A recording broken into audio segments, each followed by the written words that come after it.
welcome to the next session of implementation of linear regression model. So in last video we got to know what is W, and phi x is the array of which we are having, as you can see here. So we already implemented this logic in Python in last video. Now it's time to take this implementation to the next level. So we will try to implement the design matrix, as we can see here. So the design matrix is having number of rows according to the data which we are having for training purpose. So for each x input row of the training data, so x1, x2, x3, x4 and xn, we have n number of rows in the training data set. So for each x1 we will have a row in the design matrix. So we will get to know this phi 0x. So when we are talking about phi 0x1, we are actually talking about the row 0 of the design matrix and x1, and here x1 is this one we are talking about. So by taking this x1 we will try to find out phi 0x1. And what is phi 0x1? Equals to x1 raised to the power 0. This is what we're talking about.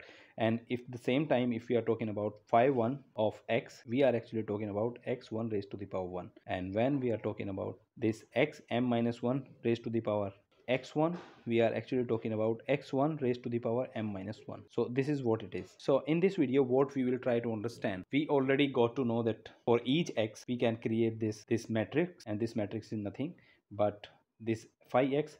We already implemented the logic in our last video. So in this video we'll try to implement the logic, create this design matrix for each of the x in the training data set we are having. So for each x we will create this row, this single row. For second row we will create second row, and for n row we will create n row of the design matrix. And once we are ready with the design matrix, we will be ready to take this implementation to the next level. I mean this creation of this specific logic. So let's take it forward. Let's try to implement this, creation of this design matrix. So in last video we already, tested it. Phi of the given, x and order we already tested, and what we find out is that there are logic which we have already created is working fine. So now let's comment it out because we don't need it anymore. So this commenting out and giving some sentences about the code or the code snippet which we are going to implement, it's actually best practice to do. So don't forget to do it, because after implementing the whole code, someone is going to read your code, so that for the easiness of reading the code and going through, it's a best practice to mark some sentences for the understanding purpose. So this is what we are going to do. Again, we need to create a function, and this function will create design matrix for us. To this design matrix we need to supply training data set, means the row, the x matrix of input training data set. We already talked about it. For each x it will create this row, as you can see here in this matrix. So for x1 there would be phi 0 x1, phi 1 x1, phi m minus 1 x1. So as you can see, this phi of x1 is actually a row created by using this x1. At the same time, for x2 the second row would be there in the design matrix. So we need to supply the whole matrix to this method, which will create design matrix for us. So just call it train x, right? Train x, because we need to supply the whole training data set. Input trainer data set we are talking about means x.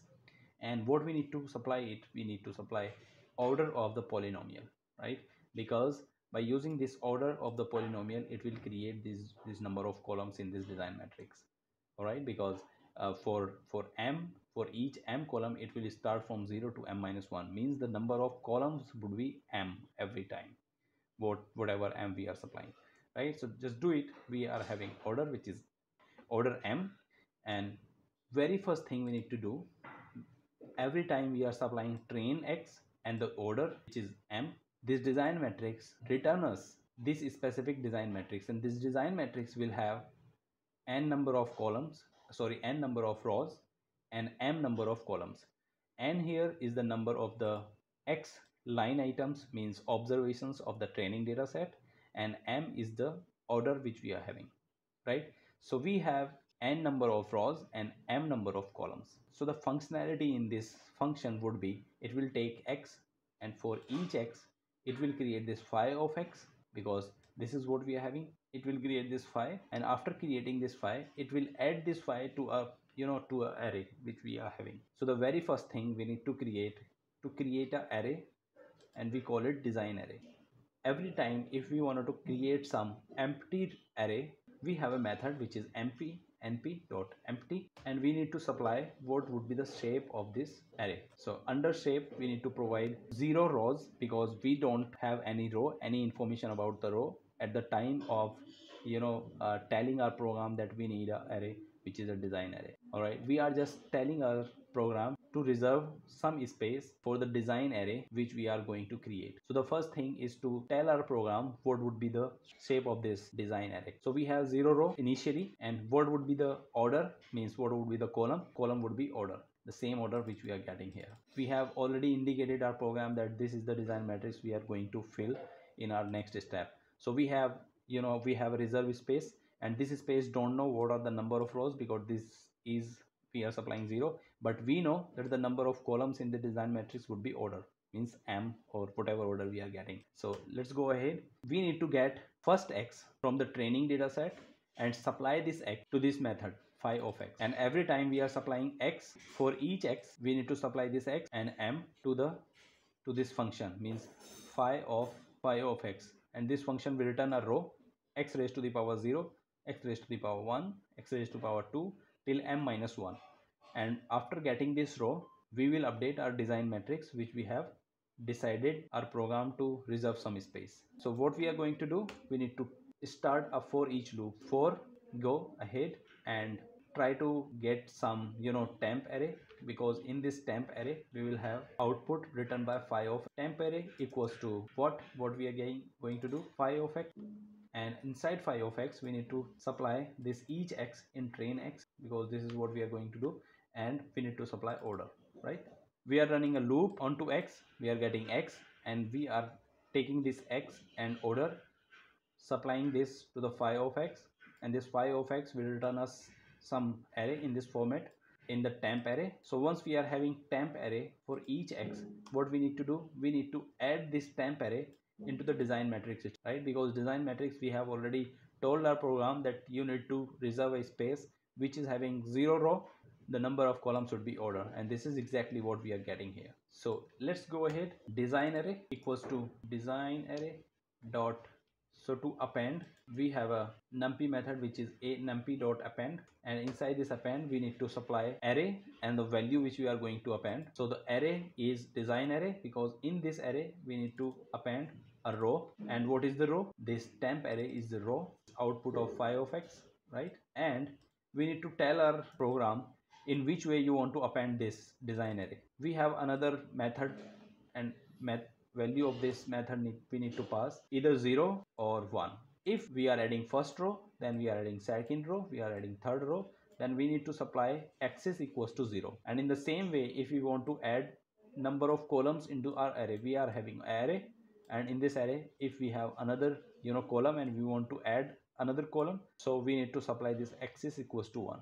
And because we want to add new rows, we need to supply axis equals to 0.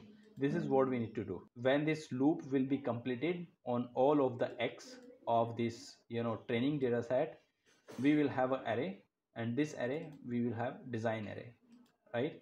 After completing this, what we need to do, we need to return design array, and our program is completed, right? We are ready with our functionality of this method. Now it's time to test it. Just make a new variable and we call it test design matrix. Let's call it m. And what we need to supply in design matrix, just call this method control C, right? And we need to supply two different argument. One is matrix of the training data sets, means input training data set. So how we can create matrix of the training data set to test it, np.array, this is how we can create an array, and inside this array we need to supply training x, means this x1 x2 x3 x4, right? We will supply x equals to x1 equals to 4, x2 equals to for example 3, then 2, then for example 8, then 9. We will have 5 different element in this as a training data set. So just apply the same value here. We have 4, we have 3, we have 2, we have 8, we have 9, right? So first argument is completed till now. It's time to supply second argument, which is order of this polynomial. So order of the polynomial is, for example, let's call it 5. Let's run this code. So control A, and we need to click F9. So our code is ready, all the variables are ready, because test design matrix would have some some values in it. So design matrix is of 5 rows because we have 5 elements here, and 5 columns because order of the polynomial means which we have provided is 5.